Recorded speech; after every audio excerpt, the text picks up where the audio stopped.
Hey, we're back for episode 2 of Ask Avenu. Episode 1 just went off to a viral sensation. We had to come back. The questions came flooding in and email and social media. We just can't keep up with the volume of questions that have come in here for you on this one. On a serious note, we did really get a lot of questions, and we're gonna do our best to kind of start rolling through these things here. So if you tune back in, you're like, man, they're not getting to my question, just know it's in the queue to come in. I got a big spreadsheet going on, so you keep asking the questions. Like I said, anything about health, fitness, food, you name it, asking us what we like to do, what we like to eat, how is our morning routine, because that's the one question we get more than anything. Send it through. Like I said, I'll throw it into the queue, but up for today, I got myself, I got Sarah, and we got Angie that are gonna be chiming in with a few responses. Hopefully, they'll answer a few of your questions. If not, send yours in, and we'll get into it next time.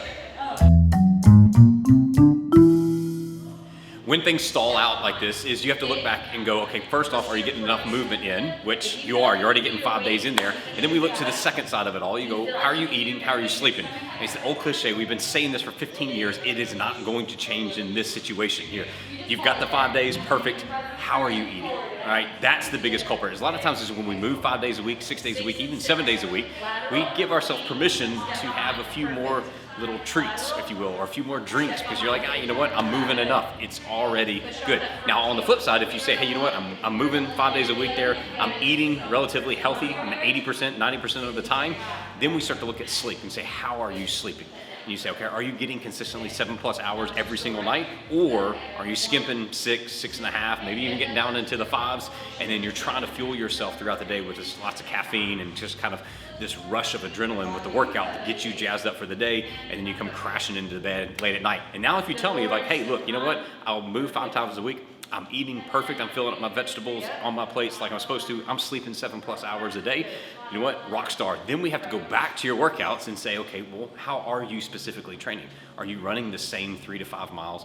Are you spending the same 45 minutes every single time that you get back into your cardio plan? And when you go to lift weights, are you still lifting the same weight, the same repetitions, the same routine as you did 2 weeks ago, 2 months ago, heck, even 2 years ago? So that's the kind of the process of elimination. Start making sure first, how are you eating, how are you sleeping, and then go back to your workouts and say, okay, am I changing things up enough to help my body continue with the weight loss aspect of things? Become a trainer. Well, easier route would maybe find out which part of the day that you work out the best, whether it be the morning, before work, before the hustle and bustle, or maybe during your lunch period. Or you could be one of those people that like to work out in the evenings after work. Whichever one works best for you, just block a time that you can get that 30 minutes in, whether it's scheduled in your time or you can put it in your schedule with a friend. Whichever one works best. But the most important thing to do is to find someone to keep you accountable. Whether it's a coach, whether it's a friend or a coworker.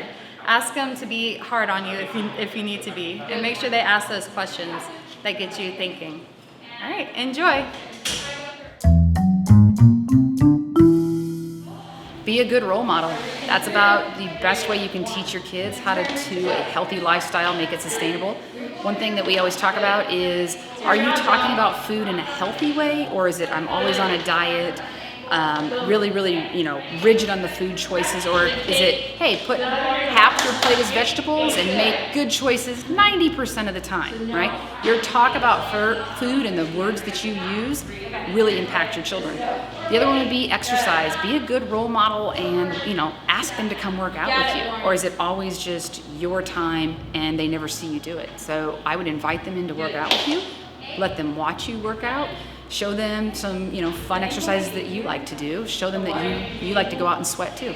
And most importantly, guys, it's the spin that you put on it. If you view exercise and food choices in a positive way, your children will too. If you don't like exercise, you don't like to eat healthy, your kids are going to pick up on that too. So it's all about the light that you put it in, and your kids will emulate that light.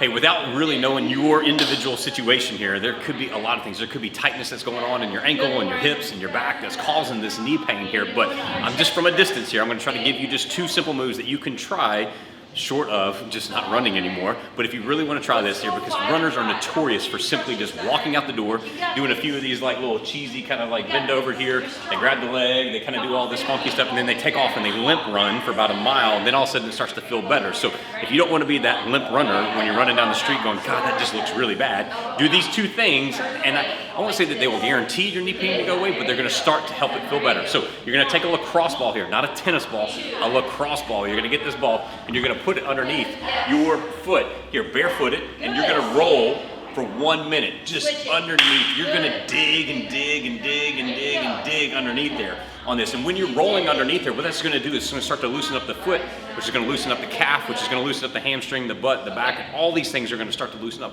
What's going to feel better is your knee is actually going to kind of start to feel better too as well, just by simply rolling on the bottom of your foot. The second thing that we want you to do here for this is what we call our world's greatest stretch. And as you just kneel down here, I'm on my right knee, my left foot is simply just out here in front of me. Gonna make kind of a little bit of this triangle here, if you will, and I'm gonna try to take my forearm down to the ground, and I'm gonna rotate straight up towards the ceiling, and I'm gonna come right back down again, and I'm gonna reach back up towards the ceiling. We're gonna do that 10 times there on both sides. So starting with rolling the foot for 1 minute on one side, 1 minute on the other side there. We're gonna do 10 rotations both directions there. What that's gonna do is that's gonna loosen a lot of this upper body stiffness that we get from when we sit and we're hunched over all day long, whether we're at work, whether we're in the car, whatever it might be. When you sit like this and then you try to go run, your back's gonna move differently, which means the hips move differently, which means the knee starts to take the brunt of it all there. So again, if you're trying to run, if you wanna make that knee pain go away, outside of just stopping running altogether, is roll the feet underneath each foot there for a minute on each side, and then drop down to the world's greatest stretch, 10 reps there on both sides with there. All right, that's it. Episode 2 is in the books there. If this helps you, it would mean the world to me if you take this and pass it along, share it with a friend, share it with a colleague, someone who you know has been struggling right now. They've been asking you all these ridiculous questions about what magic berry is gonna help me lose all this weight. Send it on to them there, forward it on to them, tell them, hey, you know what, take a listen. It's only 5 minutes. Send them the last episode there too as well, but share it up as much as you possibly can.